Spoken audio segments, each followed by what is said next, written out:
Hi, folks. So it's rare for me to title things in a kind of a, sensationalist way. At least I think it is. If you don't think it is, you're welcome to let me know. So when I title this video as being important or, you know, the way I'm going to title it, it I do mean it. The reason why I'm saying that this video is important is because when I was talking about the Mars-Neptune conjunction, there were a couple of points, and one point in particular that I felt like I missed. So I want to emphasize that right off the bat.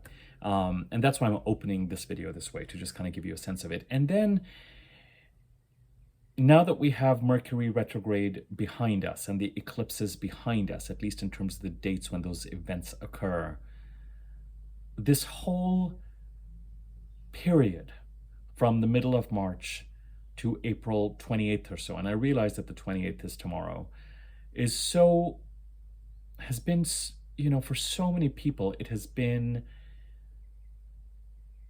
significant. We have eclipses, eclipse periods at least twice every year. I think it's safe to say that.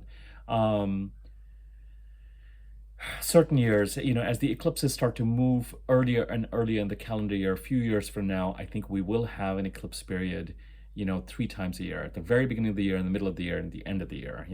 What year that is, it's still a little while away. It's still a while away. And certainly Mercury retrograde occurs 3 times a year, but enough about it that makes me feel like, while every day is technically the first day of the rest of our lives, there's something about coming out of this period that really deserves that slightly dramatic, slightly exaggerated introduction. And let me expand on that. So typically I do my weekly overviews on Sundays or Mondays, and I've been sort of falling onto Mondays. But when I look ahead at the next week, specifically the week of the 29th of April, 2024, when I look ahead at next week, the bulk of the astrological activity occurs right in the beginning of the week. On Sunday, tomorrow, April 28th, we have Mars conjuncting Neptune in Pisces. And I covered that for the most part in the last weekly video. And I'm going to recover it because it is tomorrow, but it's late in the day. There's still time enough to cover it. And I do want to talk about that off the bat right away. And I will. Then on the 29th, so that's the 28th. On the 29th, which is technically the first day of this weekly overview that I'm doing, which is why I'm doing it on Saturday and not waiting till Monday, we have Venus entering Taurus. Then on the 30th, Tuesday, we have Venus squaring Pluto in Taurus. Venus is in Taurus and Pluto is in Aquarius. And we have Mars entering Aries. And this is enough of an energetic shift. Not only do we have Mercury going direct in Aries, we have Venus leaving Aries, entering Taurus, where the Sun entered on the 19th of April, if I'm not mistaken. Is that when the Sun entered Taurus? Yes, the Sun entered Taurus on the 19th, squared Pluto on the 21st of April. And here we have enough energy shifting over the next 4 or 5 days. Let's just put it that way. Venus enters Taurus, squares Pluto, Mars enters Aries. And then for the rest of next week, that's about it. What we enter as we head into Tuesday or Wednesday of next week is that we enter the last week before the new moon in Taurus on May the 7th. And so some of that energy of wrapping things up will start to take hold. And that, in a nutshell, is the week in question. So let's get started and let's start to dissect some of these energies. As far as Mars conjuncting Neptune in Pisces is concerned, the personal planets, the Sun, Mercury, Venus, Mars, have been transiting through Pisces over the past few months. And they typically, at least the Sun, Mercury, and Venus, do it roughly at around the same time every year, depending on how close Mercury and Venus are to the Sun. But they do travel as a trio. And when the Sun is in a particular sign, there will be typically one new moon, rarely two new moons in that sign. So we're closing out sort of the personal planet set of transits through Pisces after Mars conjuncts Neptune tomorrow and then leaves Pisces. And Mars leaves behind Saturn and Neptune. And in a sense, it takes a bit of the pressure off of Pisces, but as we know, the North Node eclipses start to make that transition into Pisces in the second half of this year. So between July and September of this year, some of that Pisces activity will start to heat up. In addition, as the personal planets enter Gemini later in the month of May, and the Sun and Venus and Jupiter kind of make their entry close together, followed by Mercury, they are going to square both Saturn and Neptune in Pisces. And as these planets then move into the sign of Cancer, they'll trine it. So the conversation is not over, and we're not expecting it to be over, but some of the intensity of the messaging and the conversations that the Sun, Venus, Mercury, and Mars have had with Saturn and Neptune in Pisces are now starting to wrap up. It's not so fast. We've still got about 48 to 72 hours of this energy, but particularly the next 48 odd hours keep that energy going. But I think we'll be happy to have some of that. Neither Saturn or Neptune are particularly pleasant planets with which to have a conversation, except with one exception, and I'll cover that in a second. And it'll be nice to have Venus entering Taurus and Mars entering Aries, the two parts of the chart that right now are the most forward-looking and positive and growth-oriented, whereas the activities in the sign of Pisces have really been one of crisis management. Now, let's talk a little bit about Mars conjuncting Neptune. Mars is a planet of action, pursuing goals, and setting boundaries. It is the male planet. It is interested in protecting what it is that we or it deems of value. It is fundamentally an egoic planet in that regard, insofar as our identification with what we want to protect and what we want to pursue, what we desire, and the protection of the things that we desire is very much associated with this very male energy. It is an assertive planet, and sometimes it is an aggressive planet. It is considered traditionally a malefic because it attracts conflict, accidents, cuts, bleeding. It is a red planet, and we see red with it. It can turn into a little bit of a bull in a china shop. But the pursuit of goals means that we will likely run into people in situations that aren't quite moving forward as quickly or quite in the same direction as we are moving. And so it sort of invites conflict just by virtue of being a planet and being the energy where we are pursuing certain goals. Mars is notoriously uncomfortable in the sign of Pisces. You can think of this red fiery planet kind of entering the most watery of signs, the most let go and release of signs, the most sort of interconnected, the most, a sign associated with renunciation and letting go and love and connectedness and wisdom of a certain kind. The least egoic of the signs, Pisces. So this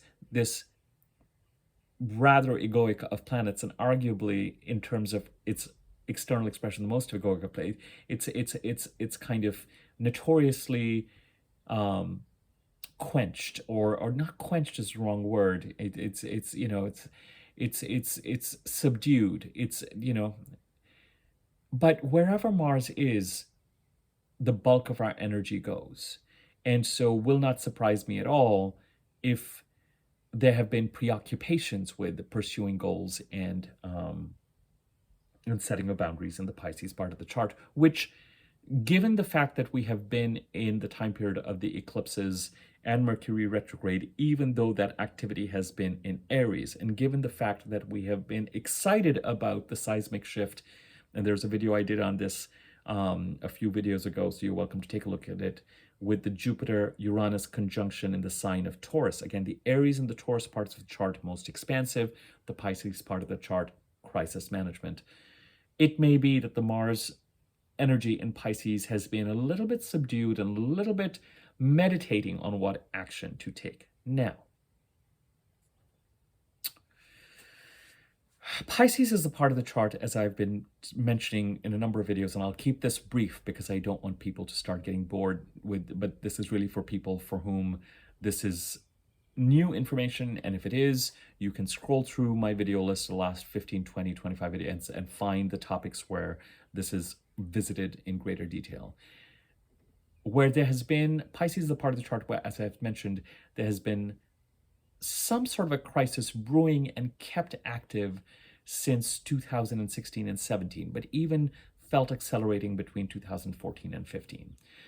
This is because during that time we had Neptune, Chiron, and the South Node eclipses going on in that part of the chart. And since when we've had Mercury retrogrades and Jupiter transiting through this part of the sign, and now Saturn comes in, which I consider favorable to this part of the chart, and soon we'll have the North Node eclipses coming to the Pisces part of the chart. And ultimately, since March 2023, in 2024 and 25 particularly, we are encouraged to stabilize the Pisces part of the chart. Now, if under the influence of Neptune's transit, which has really been active since about 2012, in the Pisces part of the chart, there have been thoughts of pursuing. Now, when I say the Pisces part of the chart, I'm talking about the house occupied by the sign of Pisces in your birth chart. I use the whole sign system, WHOLE. You're welcome to use whatever you're comfortable with. It's the sign, it's the house where the sign of Pisces sits in your chart, or houses. Just so this makes sense to you. Either this could involve pursuing spiritual or artistic inspired pursuits, or there's a suggestion of fogginess and confusion and deception and an inability to structure or take action in such a way that could lead to concrete protection. Neptune, along with Uranus and Pluto, one of the planets that creates change that is very, very difficult for us to manage or control. Indeed, we have to surrender to this change. And with Neptune, the messaging and the lessons, much like the sign of Pisces, are very much around non-possessiveness. Neptune releasing things that we might be attached to that are not necessarily in our best interest, but also it does so in a way that is often challenging or painful, because with Uranus, it's easy to get with the program because Uranus is really connecting with our own authenticity. With Pluto, the change is so gradual that we are often able to see and sense that Pluto is somehow working on our behalf. And often it is trying to release situations that are exercising a kind of control on us. With Neptune, the attachment is often there is an attachment, and the loosening of it is challenging. And very often Neptune will act through other people somehow being deceptive, gaslighty, thieving. But while there's potentially truth to this, what that energy does, and this feeling of not being able to be clear about what is going on, is that it puts us often in this place of, I can use the word paranoia or worry, but it's kind of a foggy lens through which we view everything related to wherever it is that Neptune is transiting. So that even if we encounter situations that are not quite so deceptive, it becomes hard to give up on that lens.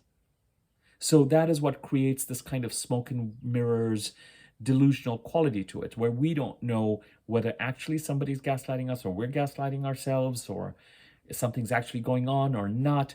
Now, with Saturn's entry into Neptune in March 2023, we have started to become clear that some of these worries, if indeed we're dealing with this kind of energy and not the energy of pursuing something spiritual or artistic, Saturn has started to give us proof and demonstrate to us where some of these energies have indeed been real.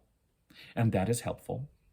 Saturn also has started to make clear to us sort of some of the karmic results of our own actions and inactions with regard to what has manifested and is real in this part of the chart. Fine. That at least is something we can build on. But it's still an ongoing process. Saturn's energy in the Pisces part of the chart. Again, Saturn notoriously not happy in Pisces. Saturn is about structure. Both Mars and Saturn are about us living in this 3D reality and on planet Earth and achieving goals and protecting what we want to. And in Saturn's case, really maximizing our potential in a certain part of the chart, behaving in a mature and a wise manner. And Saturn, whichever part of the chart it transits right now, Pisces, so the house or houses occupied by Pisces in your chart, is trying to help us build a strong and firm foundation and take responsible and wise actions to pursue goals and protect ourselves, but in a wise and mature way, and in a way that limits and eliminates this gaslighting behavior. Both Saturn and Neptune leave the Pisces part of the chart. Indeed, one can say that Saturn practically takes Neptune by the hand and walks him out of the Pisces part of the chart in early 2026. So we've got another year and a half or so of this energy to go. Briefly, both Saturn and Neptune kind of enter Aries the next year and then come back to wrap up the activities in Pisces. Am I right about this? I'm pretty sure, because I tend to like to look ahead as well.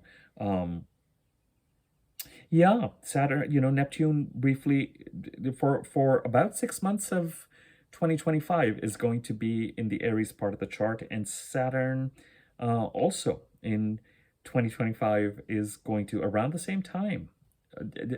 Fascinating. They kind of are doing this hand-in-hand dance next year and into early 2026. They kind of go into Aries together, come back into Pisces together, and leave together.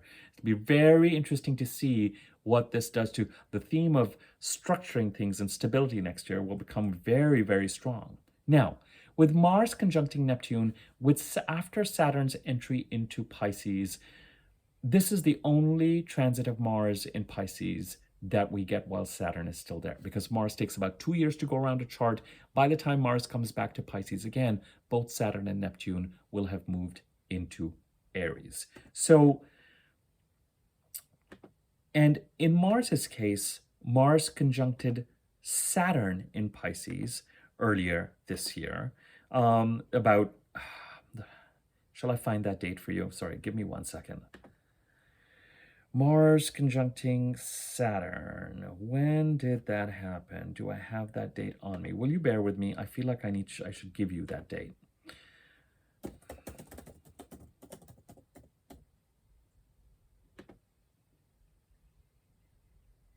Hold on just a second. One of my notorious pauses while I figure things out and get dates on my rather old laptop. 10th April,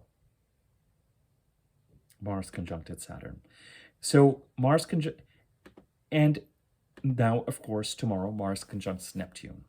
The things that I covered in the last video with this Mars-Neptune conjunction were the fact that if you are looking for Mars to, and this will be energy that has been active all of last week, if you're looking for Mars to help structure plans around a spiritual career or set of activities, or artistic career or set of activities in the Pisces part of the chart, the house occupied by Pisces, then fine. That is a great way to use the Mars conjuncting Saturn on April 10th and then Neptune on April 29th energy.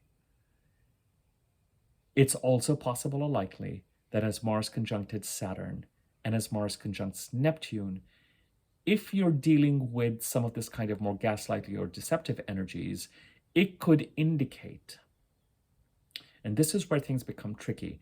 And the trickiness of these conjunctions is that they were occurring while Mercury was retrograde in a different part of the chart, yes.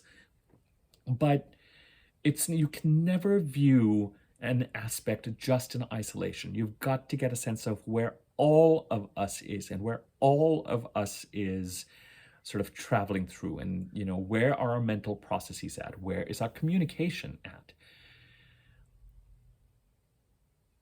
It can indicate that there's been a certain amount of activity with Mars conjuncting Saturn and Neptune if you're dealing with the more gaslighty elements, where somebody else who you suspect or has been acting in a way that is deceptive towards you has been in action again. The good news from my perspective is that insofar as this has been done while Mercury is retrograde, it's an open question with regard to whether it's going to hold past tomorrow. And the reason Mercury went direct on Thursday, April the 25th, and from my perspective, it is direct, but it is still relatively stationary. So I've been saying give it till April 28th.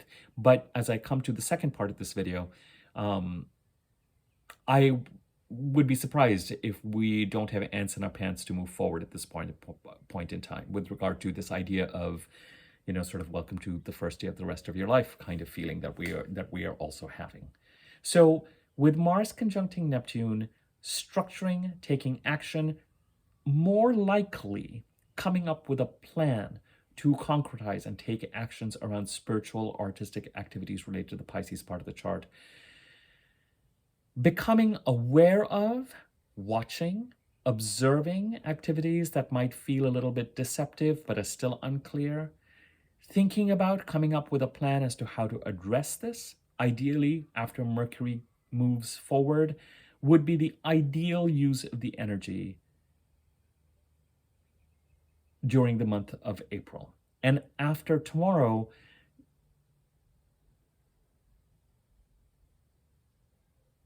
you might feel like you're ready to start to put some of those plans in action. The thing that I wanted to caution you about when Mars conjuncts Neptune is it's never the best time to do something hasty or overly assertive or aggressive. So, and this is really going to depend on each and every sort of individual situation that concerns this kind of deceptive energy. Mars conjuncting Neptune can mean that you take some action to prevent or address behaviors that you pick up on the Mars-Saturn conjunction on April the 10th, and you decide to address something by April the 29th. And, if you're dealing with something like someone stealing something online or identity theft or password issues, I'm not saying wait and do what you need to do. If you're dealing with something that has that kind of, and you are clear about it. But Mars conjuncting Neptune is also, especially when it comes to just be careful of things like speeding vehicles. And if you have Mars conjuncting Neptune in your third house, in other words, if you have, that would make you a Capricorn rising, I think, especially, or I would watch for hasty action, because Mars conjuncting you, it's as if Mars comes up to better to view a conjunction as a conversation between two planets. And with Mars, if you are getting ready to take some action that is assertive, or even, depending on the situation, kind of, let's just leave it at the word assertive, then I would, depending on the situation, it may make sense to be addressing this over this last week that's gone through and even up to tomorrow. Or maybe it's just better to use the energy to think in terms of how you're going to address things and have that conversation with Neptune. Allow the male yang, goal-oriented and protective with regard to conflict side of your personality and energy to have that conversation with Neptune around what it is that Neptune is asking you to release in the Pisces part of the chart. where it is that activities are taking place that feel deceptive or have that feeling of being deceptive, and what it is that Mars should do moving forward in order to address them. Sometimes with a conjunction, the activity related to the conjunction happens as the planets conjunct, but the conjunction involves a conversation, and then whatever it is that you are going to do wisely, or the impact of that conjunction is felt as the planets start to separate. This is especially true when you consider something like the Jupiter-Uranus conjunction. Remember that the Jupiter-Uranus conjunction last happened in the second half of 2010 and early 2011. But I am willing to place money on this notion or idea that the actual impact of the conjunction and the seismic shift that you may have felt in the second half of 2010 and the first half of 2011 actually started to deliver concrete results as 2011 continued and into early 2012. The same holds true right now. The Jupiter-Taurus conjunction happened on April the 21st. We've been building up to this conjunction since May of 2023, but the actual fallout and the result, especially with a planet like Jupiter, which is creating endings and new beginnings, may well start to unfold now over the next 12 or 13 months. What I mentioned in my last weekly video was that Mars conjunct Neptune is a great energy to structure spiritual or creative plans in the Pisces part of the chart. I mentioned that it was a great energy if someone was picking your pocket to go ahead and, again, not advocating anyone do anything physically, but it's a metaphorical example I'm giving, to go ahead and figure out a way to address it. But there was a part of me as the week progressed that thought, as long as it's really not a great energy to do something rash or quick. And I would really, as I prepared for this video, what I wrote down was be careful of hasty action, partly because you may not be able to tell with Neptune's energy whether something is really happening and needs to be addressed, or whether, again, you're dealing with sort of this residual energy of something or things happening that are genuinely deceptive, but you have a hard time viewing anything now in the Pisces part of the chart with a clear lens. Saturn's transit continues till the beginning of 2026. And what Mars's transit through Pisces has likely given you most of all is an action plan around how to, picking up on its conversation with Saturn on April the 10th, observing whatever it is observing through April the 29th. A plan of action now that Mercury is direct to address and stabilize in a more yang and a more urgent way, in a more action-oriented way than Saturn. Whatever it is that you want to stabilize in the Pisces part of the chart, you don't have to do it by tomorrow. In fact, I would say continue to be in conversation with Neptune to determine what it is you feel you need to address. And then after the conjunction, as Mercury gathers more speed, yes, in a different part of the chart, but the energy, all of these, it's one story. It's not separate stories. Then potentially take action. I can't tell you whether, if you're dealing with the more deceptive energies, whether you should have taken energy this last week over the next 24 to 48 hours, depending on what you're addressing, or whether it is better to wait for this conversation to be over and then implement something over the next few months, sort of capitalizing on these two conjunctions that Mars has had.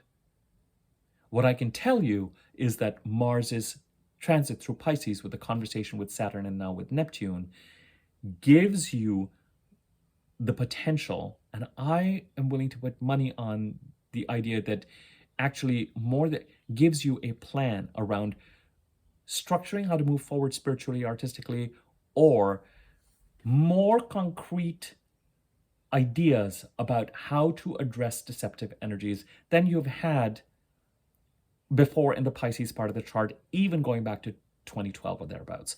And that is good enough. The caution that I did not provide in the last weekly energy, and that as the week went on, I really felt I need to provide, which is why I've made this video important to consider, is be very careful with Mars conjuncting Neptune around doing something hasty or rash or quick or overly aggressive. Be careful of speeding, with Mars. I know it's not Mercury, and so it's not technically conveyance and commuting, but it's an energetic quality. It's not time to rev up the motorcycle and speed, whether physically or just let this. We're waiting. Even though Mercury went direct this past week, this last week was not an easy week. And we're waiting for this Mars-Neptune conjunction to be over, so that as we enter next week, Venus squaring Pluto right off the bat is not necessarily the easiest of transits either. But honestly, as we get to Venus entering Taurus and Mars entering Aries, I would again hazard to say we've had alternating positive and challenging weeks. This last week that we're getting ready to leave, not that easy. The week before that, with Venus conjuncting the North Node and Chiron and Mercury, something concrete being delivered. But again, as we headed towards into last week, with the Sun squaring Pluto, again, an awareness of a certain amount of tension. But we've had last week challenging, the week before that, an element of protection. This coming week, as the week rolls on, we might actually hazard to enjoy it a lot more. So positive week, challenging week that we're getting ready to leave. And so we can't ignore the Mars-Neptune conjunction any more than we should ignore it. We shouldn't ignore the Venus-Pluto square, but let's let the last of these energies that have been with us for a while work their way through. Pay attention to come up with, concretize a plan of action with regard to what you're going to do to stabilize the Pisces part of the chart. Absolutely. But use your own judgment based on your situation, whether over the next 24 to 48 hours, you are actually going to address something, or whether you're going to wait to do so.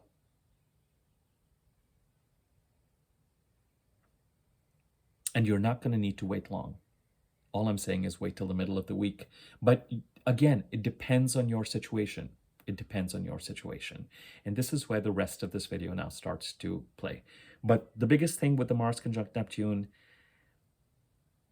just be careful and be aware of hasty actions, because Mars conjuncting Neptune can create an accidental result that can be confusing or embarrassing. If you take action to protect yourself around something because you are in a foggy space about something, but the facts don't bear it out, that's when it can make it embarrassing. If you do something hasty and it results in some sort of an accident, it could be that there are confusing circumstances around that as well. So that is where caution needs to be exercised. And I've been trying to get this part of this video out a couple of days ago or today, but this is the other thing about the Mars-Neptune conjunction. If you found that this last week there's been energetic fog and a real desire for rest and release, attribute that to the Mars-Neptune conjunction, where the planet of action and activity is meeting up with the ultimate planet of space out and release. So in that regard, if you're trying to get an action, it'll be nice to have a great way to utilize the Mars-Neptune energy is to know when to take a break and to put your feet up. After tomorrow, once this is done, we are that much more comfortably in action. Okay, now, the second part of this video.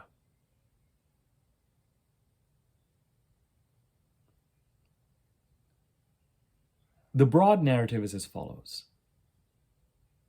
After the April 19th solar eclipse in Aries in 23, as we headed to July, August, we may have felt strongly that there's a certain direction that we wanted to move in. Symbolized by the Aries part of our chart, the house occupied by Aries. We may have felt as we headed into September, the Mercury retrograde in September, October, November, December, as the eclipses flipped to the eclipses of release in the Libra part of the chart, that we were not able to make much progress, that we were somehow thwarted with regard to moving in this direction. By the time we got to the middle of February, and this is how the narratives work together, and we started to deal with the personal planets conjuncting Pluto, heading towards the Saturn-Mercury-Sun conjunction in Pisces, we may have felt like the gates opened again, and we were now free to move forward. Part of this is that we were also moving towards the final lunar eclipse in Libra, the energy of release, by March the 25th, and the second of the 3 solar eclipses in Aries on April the 8th, which conjuncted Chiron. However, at the time of the April 8th eclipse, as you know, Mercury was retrograde. So we had a retrograde Mercury and 2 eclipses occurring at the same time. Mercury retrograde officially got over in Aries on April the 25th. Both the solar eclipse and the retrograde Mercury conjuncted Chiron in significant ways. The solar eclipse was conjunct Chiron to the minute, not just to the degree. And Mercury's retrograde started off in terms of the shadow degrees, the degrees that Mercury has transited 3 times as part of this retrograde, direct, and then around March the 18th, entering the degrees where it was going direct, April the 1st retrograding, and then April the 25th back to that degree and going forward. But as Mercury entered the shadow degrees, the degrees it's transited 3 times as part of this retrograde, it conjuncted the North Node, then it conjuncted Chiron, and it conjuncted Chiron 3 times. Depending on how you calculate the North Node, Mercury also conjuncted the North Node just a few days ago. In the way that I calculate the North Node, it hasn't quite conjuncted the North Node as much as it's kind of touched base with it. The day Mercury went retrograde, April the 1st, outside of all the Mercury retrograde snafus, any confusion that you may have had with regard to how to move forward, where to move forward, the gates opened in the middle of February, but that led to a certain amount of indecision.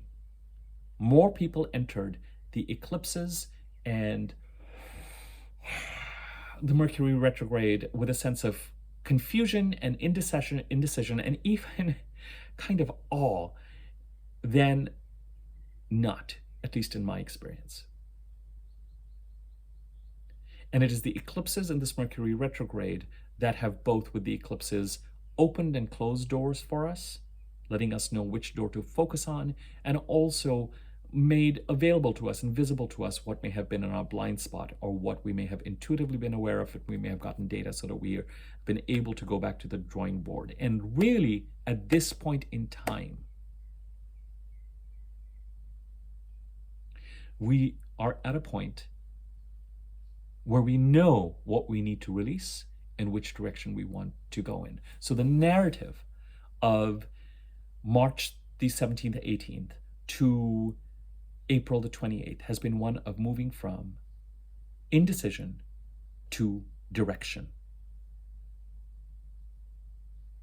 And it may very well be that the direction is the same that we started to want to move towards between April and August of 2023.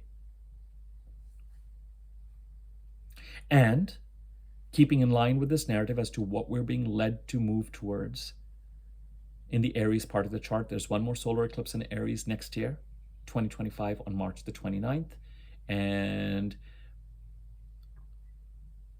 keeps the energy active till about May the 29th of next year. We still have eclipses of release, an eclipse on October the 2nd of this year, which peaks, in my opinion, around December the 2nd of this year. So there's still a process to this release and moving forward. However, what this eclipse and Mercury retrograde did with the conjunctions to Chiron is that they addressed and healed, or provide a gateway to healing, whatever thematically has been holding us back from being able to move forward with confidence, that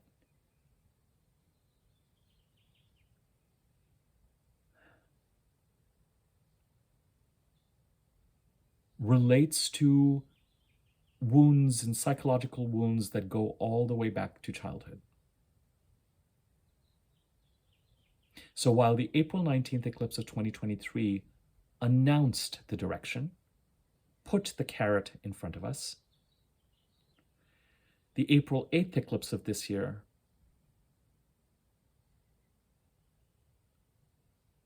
addressed and started to fill up the holes in our soul that were preventing us from being able to move forward in a grounded and confident manner. With the eclipses, with the North Node, always, and this is also true of Jupiter, this is true of us moving forward to whatever it is we are called to do. Make sure that you are grounded, that you know what your parameters are and boundaries are financially and emotionally, in terms of your financial and emotional security, so that you don't just jump off the cliff. And with the eclipses, they have this quality of growth, excitement, risk. Undeniably, a growth lies where the North Node eclipses are taking place. In order to feel enlivened and to develop, we have to move in that direction.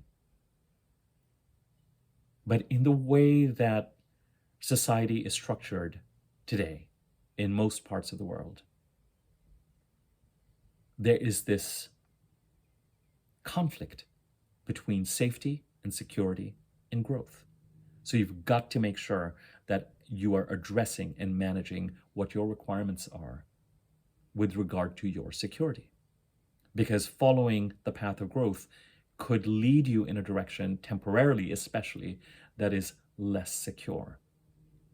And no one wants to find themselves in a financially risky place. So you've got to address how it is that you're going to address the growth and address your needs for security as well. So we are now at the end of, I have kept saying April the 28th, but I would be surprised if even as of yesterday and today, April the 27th especially, that you are not ready to move forward. And if you are, go for it. Move forward. Know that the energies of the next couple of days, 48 hours or so, may still be a little bit all over the place. Mercury is still slow, but for all intents and purposes, it is now moving. It is direct. So if you feel like you're ready to start to take action and move forward in a certain direction, go for it. Just those things that were planned while Mercury was retrograde, pay attention to over the next 48 hours or 72 hours, whether they remain the same or whether some changes that are coming up. And that'll be true as you move forward over the next 12, 13 days.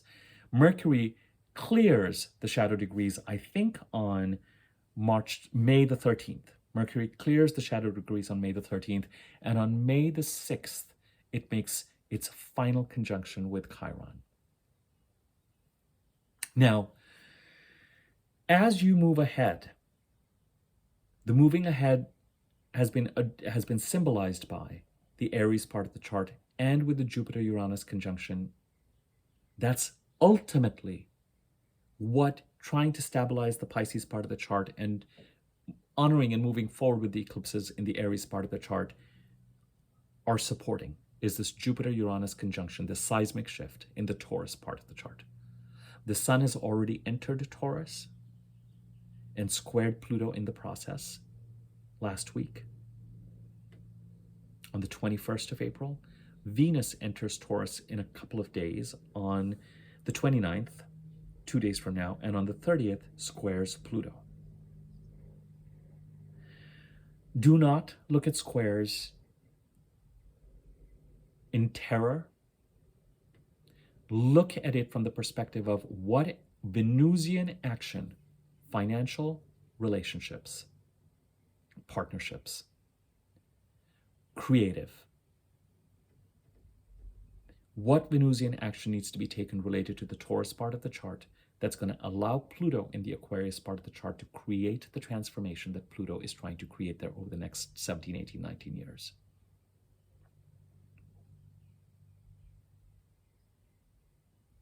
And this is the one part of the energy that makes me wonder if for some of us, I would still say let Mars conjunct Neptune tomorrow. If there's something you want to address, maybe consider addressing it Monday, Tuesday as you head to this Venus square Pluto energy on the 30th.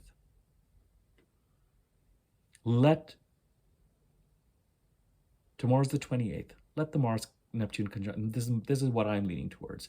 Let the Mars-Neptune conjunction occur. And if there's something you want to address, especially if it's something that you want to address in such a way that it releases something, this energy of releasing is really important right now. And it has got to be weighing on us this weekend. Part of the eclipses,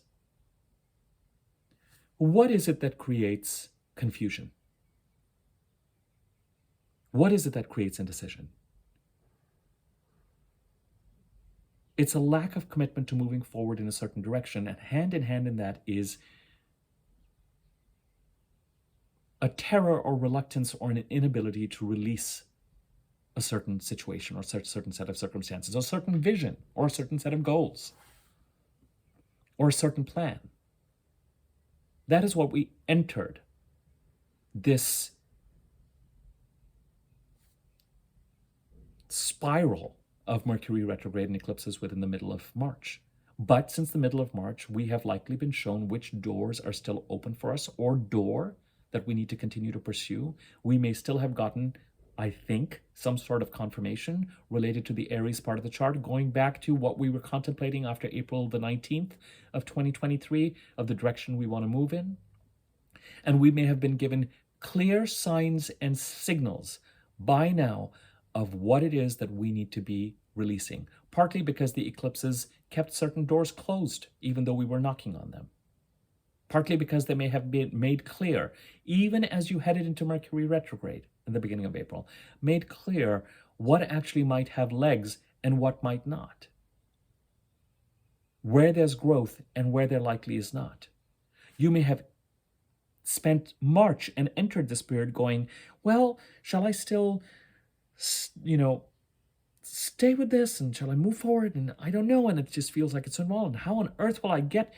It will all get figured out. But we invited and need the eclipses. The eclipses accelerate and clarify.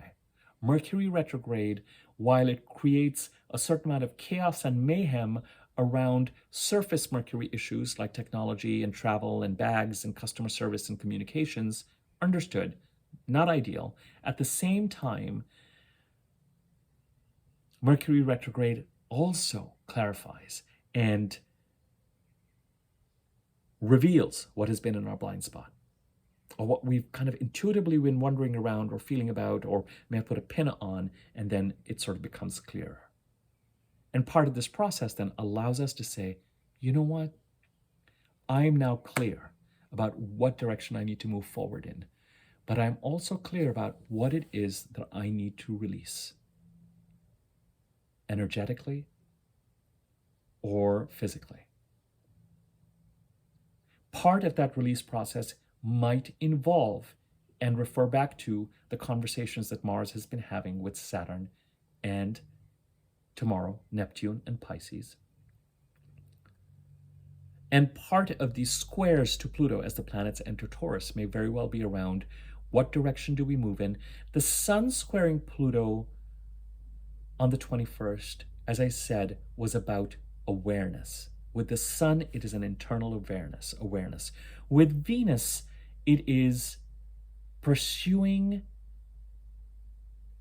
relationship, partnership, creative, artistic, financial opportunities, understanding what you value, and using bridge building and diplomacy and relationship building and themes of flow and forgiveness, not assertion, not aggression, but bridge building, tying things up with a neat bow, extending a hand, attempting a compromise, trying to create win-win solutions in a harmonious way related to the Taurus part of the chart so that Pluto can transform what Pluto needs to in the Aquarius part of the chart. If the squares are not honored and Pluto is unable to make this transformation on our behalf, really, we are unable to cooperate with this transformation, then what Pluto is not able to transform or release is situations that have been exercising a certain amount of control over us that we want to be free of. Soon as we head into May, Mercury will square Pluto, and into June, Mars will square Pluto. That's the one to watch out for.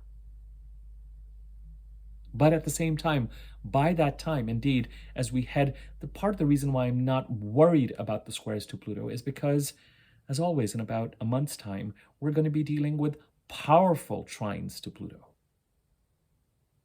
The Sun, Jupiter, Venus. So let's consider the next month. As I have mentioned to you, the astrology of the next few couple of months is progressively exciting, progressively forward-moving. And to take advantage of that astrology, you need to be clear about and cooperate with what it is that you need to release that has been made clear to you since about the middle of March. Let it go. Know which direction you're going to move forward in. And if right now you are not completely convinced that you need to let it go or what the outcome is going to be, at least move forward in the direction that you feel this entire period has made clear to you. If anything, based on the doors that are still open or the door that is still open, move towards it. Do your best by it. And the universe will continue to make it clear to you with regard to what needs to be released or not. But if something has been revealed as toxic and challenging and problematic, know when to cut that cord. If there's some element of that cord that needs to be cut in a peaceful resolution building way, bridge building way, maybe that's part of what the Venus square Pluto is referring to and the Mars-Neptune conjunction is making clear. But I also, more importantly, see the Venus, I see the conjunction, I see the squares to Pluto as being more forward-oriented. What steps need to be taken? What actions need to be taken? What do you need to do over the next 3 or 4 days that creatively, financially, relationship building wise, invest in the sign of Taurus in such a way that it allows Pluto in the sign of Aquarius to create the transformation in your highest, in your best interests in the Aquarius part of the chart. Mars coming into Aries is going to be necessary and a huge help because Venus over the last 3 weeks, and this is part of when I took you back not to this past week that we are getting ready to release, but the week before that when Venus was, so not to be precise, not the week of the 21st, 22nd of April, but going back to the week of the 14th, 15th of April as we were heading towards it. It may even have been something that became clear in the middle of the week of April the 7th or 8th. What is of value? What is the opportunity? What is the open door that we go through, that we need to go through and continue to go through in the Aries part of the chart? Mars's entry into Aries now will give us the energy, will start to move things forward after Mercury is now direct. And Mars is going to conjunct the North Node, and Mars is going to conjunct Chiron.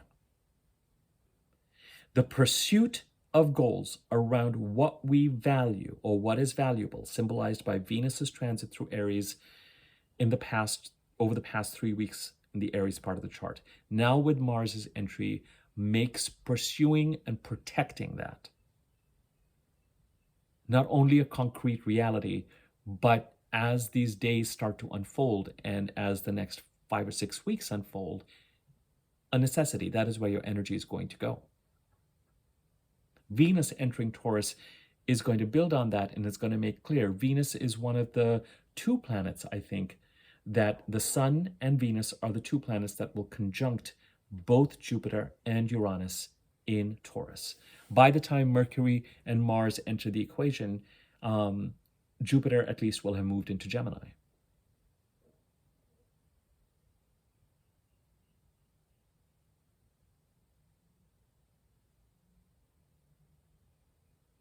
So we sit on a weekend and a Monday, Tuesday, Wednesday of transitioning out of the eclipse and Mercury retrograde energy. Mercury is direct. You don't need to wait till the 28th tomorrow to take action. If you are ready to move forward and invest in the directions, especially related to the growth in the Aries and the Taurus part of the chart, now go for it. Just know that the energies will take a second to settle down. Let the Mars-Neptune conversation tomorrow concretize plans related to how you want to stabilize the Pisces part of the chart. In some cases, if you feel like you need to address something deceptive, I leave it up to you to determine how you will do so. But in other cases, it may be that the addressing occurs after the conjunction over a certain amount of time. And part of what you may want to address may be even determining whether something actually problematic is going on or not. Certainly for those of you who are creating something artistic or spiritual in the Pisces part of the chart, with Mars's transit through Pisces, I would imagine that you have a more concrete plan and have been taking actions towards this. As Venus enters the sign of Taurus and gets ready to square Pluto on the 30th, even now, and if you've been contemplating this since the 21st, be ready to go ahead and take creative relationship building, partnership building, financially inspiring, acting on what it is that you value, actions related to the Taurus part of the chart, so that Pluto can continue its transformation. Pluto is stationary right now, getting ready to go retrograde in a few days, so that you can, and specifically, I mean, this is arguably one of the transits for next week as well, except that I don't take Pluto going retrograde and direct necessarily. I don't put a lot of weight on it. That might be foolish on my part, but Pluto moves so slowly that, I'll address that separately. But Pluto goes retrograde on May the 2nd. Technically, something that's happening over the course of this week. But with a stationary Pluto, it's powerfully poised, in Aquarius. But Pluto's going to go retrograde over the, first couple of degrees in Aquarius, last couple of degrees in Capricorn, and finally then it's going to be in Capricorn between, September to November, and then direct. Actually, it's going to be in Capricorn September 2nd. It will go direct on October 12th, and then leave Capricorn on November 19th, back into Aquarius for good for the next 18 years.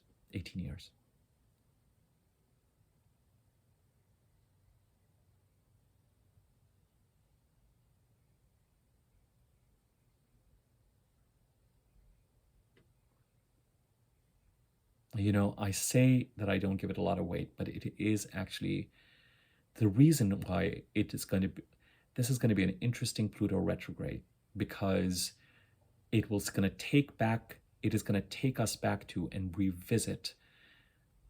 Pluto's transformations are so slow and so gradual that this kind of moving forward a few degrees, going back those same degrees, then moving forward those degrees, then moving further forward and going back and moving forward, this kind of very slow, it's like a tractor that is taking out the weeds and then goes back and does it one more time kind of energy.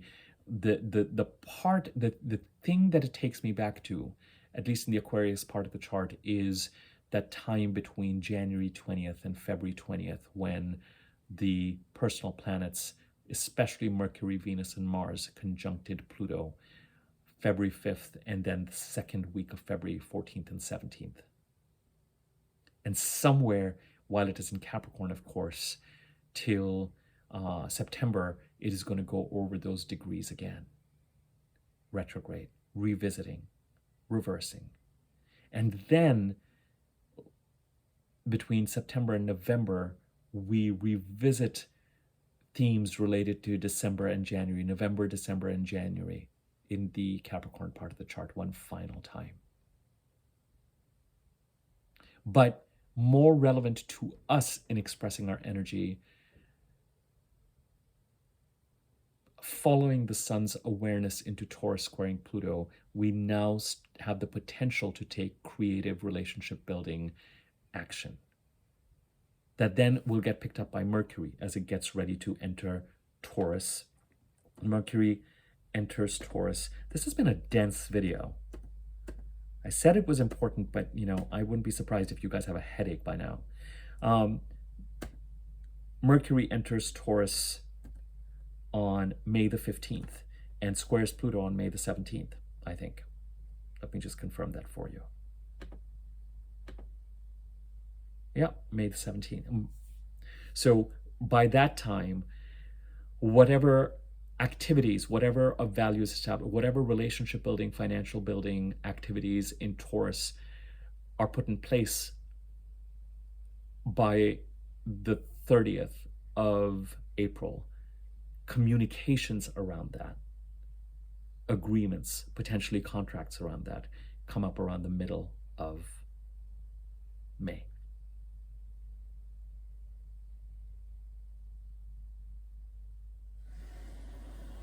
And then as we head the week after, we start to see these trines with Pluto coming up. So the big news with this coming week is the Venus square Pluto. And with squares, as I've said, there's greater urgency for the faster moving. It's like two planets at a stop sign, at a 90-degree stop sign. And they're waiting. The faster moving planet, Venus, has to go first. Venus has to take some sort of action to allow Pluto to continue to move. In this case, backwards, but to move.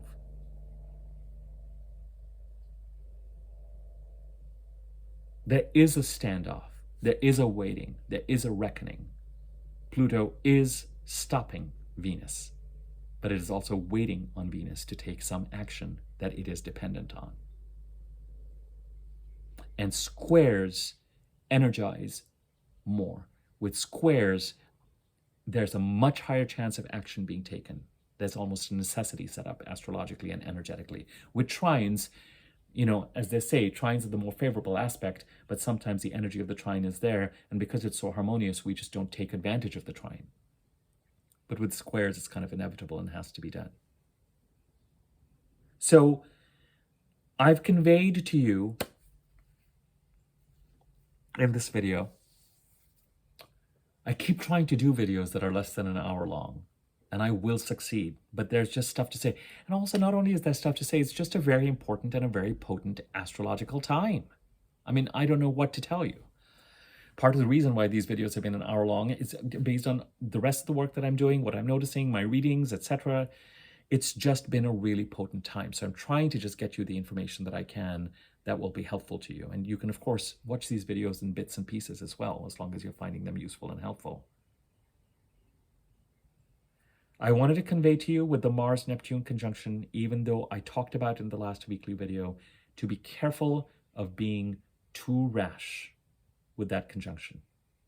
I've already given you much more comprehensively for the first 30 minutes of this video, various ways in which this transit can be used and what it might symbolize. More time than I thought I would spend on it. Number two, if it feels like the first day of the rest of your life, given everything that has happened since the middle of March, you're not wrong energetically. We've still got a few more days where the energy clears.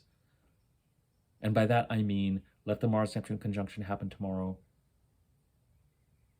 Let Venus and Mars move into the next signs.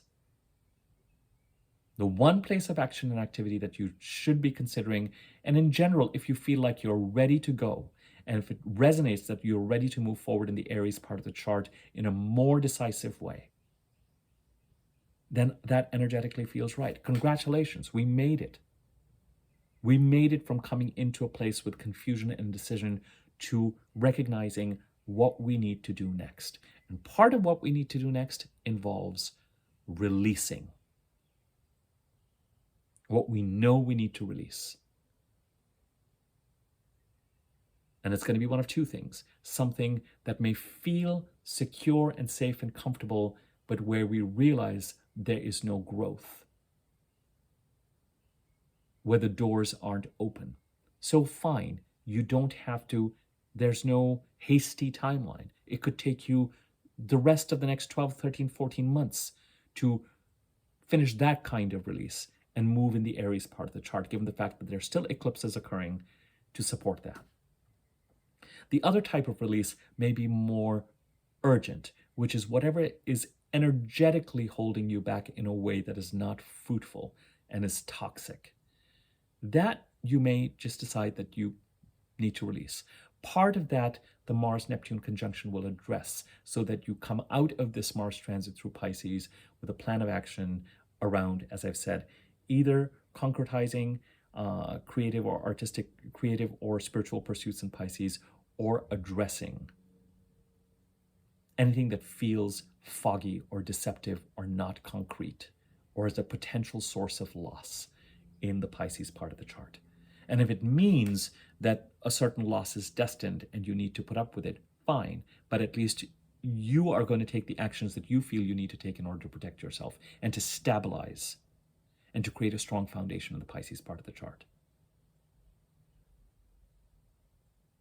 The action that likely is going to be most supported over the next 3 or 4 days is the Venus squaring Pluto.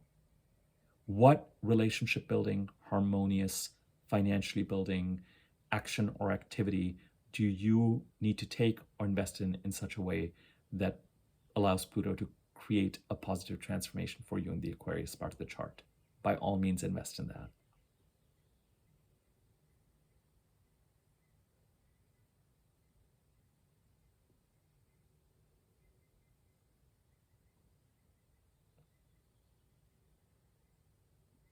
Some people might look at Venus squaring Pluto as somehow whatever it is that is of value to you is somehow under threat by someone who is controlling, in which case I will say all the more reason to take Venusian action to protect it. By the time Mars gets ready to square Pluto in June, if there's residual action that needs to take place that is more assertive, you'll have the energy and the ability to do so. Pluto goes retrograde this week as well. Fair. Needs to be addressed and looked at. And for the first part of its retrograde, till September, it will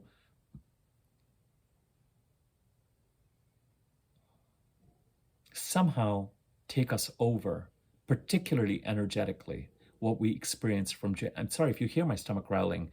It's been growling like for the past, I don't know if you're picking it up or not.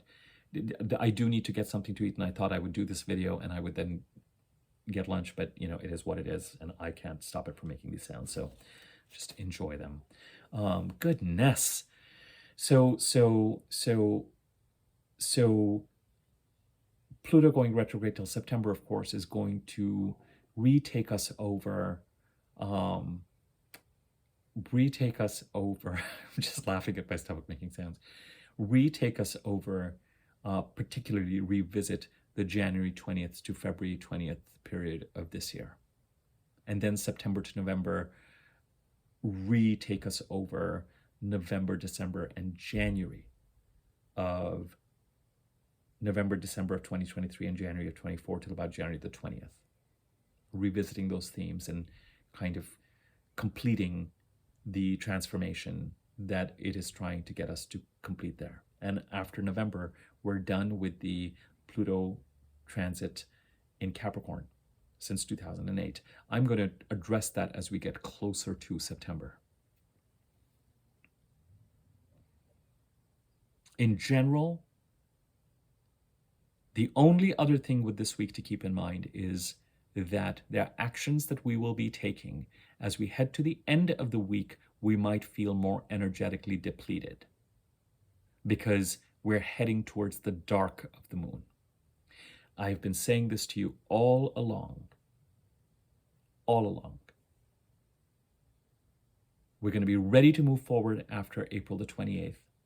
We can revise that to April the 27th if you're ready to go today. Move forward, especially if it's that Venus action in Aries and Taurus especially that you're feeling compelled to take action on. Go for it. It could be that some aspect of it you regret because Mercury is not fast enough as you head into next week. You're just like, it wasn't concrete. But if you have the urge, you know, we are ready to move forward.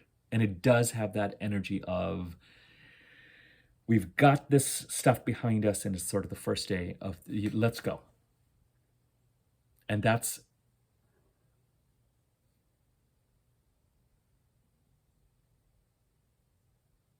and that's absolutely fine. That makes sense. But what I've been saying all along is April 28th, moving forward, but especially the May the 7th new moon in Taurus, which is conjunct Uranus and picks up on that Jupiter-Uranus conjunction on April the 21st, which all this hullabaloo has been trying to address and move towards anyway.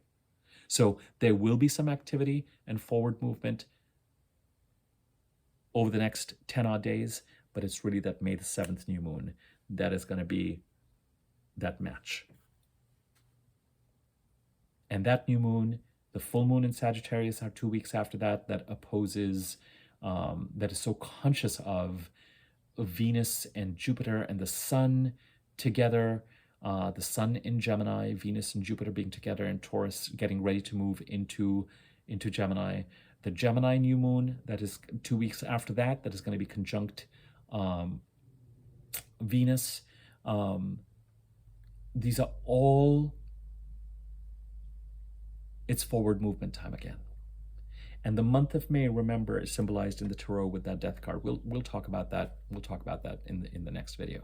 So it's we go from, as April ends, we go from this sort of hanged man symbology for the month of April to transformation, the ending of the old and the beginning of the new during the month of May. I will leave it at this. And is there anything that I have missed that I wanted to address? Goodness, I really did not intend this to be this long.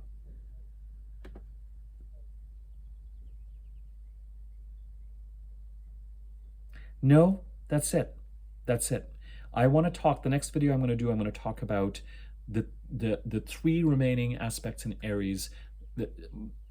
Mercury conjuncting Chiron for the third time, the Mercury cycle that is currently active in Aries and is going to start to gather momentum, and Mars's conjunctions with the North Node and Chiron as important symbols of moving forward. The forward movement now is in the Aries and the Taurus parts of the chart, because that's where the personal planets are going to be energizing us and planting seeds that, you know, are going to look ahead 6 months from now as we head towards the full moons in Aries and Taurus. All right. The thanks button is active. So if you, for some reason, want to use it to sort of contribute to the channel, you're welcome to do so. There's no pressure to do so, but it is there. It is active. If you are interested in getting a personal reading with me of your birth chart, my email address is in the description area below. You can email me there and I can give you information on rates and readings. If you found this video useful, feel free to share, tell your friends about it. By all means, drive traffic to it if you think someone's going to benefit from it. Like, comment on the video. It increases the circulation on YouTube if you feel inclined to do so, of course.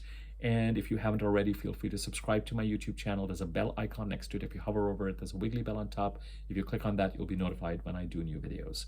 Thank you for your patience through this video. And as I said, most of all, get clear on what it is that you need to release. And if you haven't already, I have a feeling it's clear to you. You know what you need to do next. And in that regard, congratulations. We made it through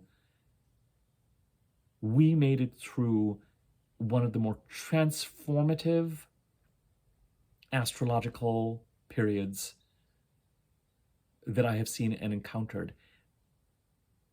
that is largely and overwhelmingly positive and grounded for all of us. And so, in that regard, welcome to the first day of the rest of your life.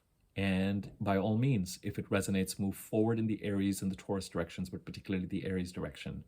And that will gather momentum over the next couple of months, and let's see where it takes us. And you don't have to, as I said, moving forward, this could be a process that takes, us over the next year or so, and it'll become clear what you need to do next. And if you're, the astrology is so clear. If you entered March the 15th with, is this it? Is this the direction? Oh, but this door's open, and what about this? And should I and shouldn't I? And all that kind of stuff. By now, you have a clearer sense of what you need to release more urgently, what you need to commit to release gradually, and continue to see if that's supported, and also start to take actions towards whatever it is that you need to move towards and build. Keeping an eye, of course, on your emotional financial security. All right, thank you. More to follow soon. Take care.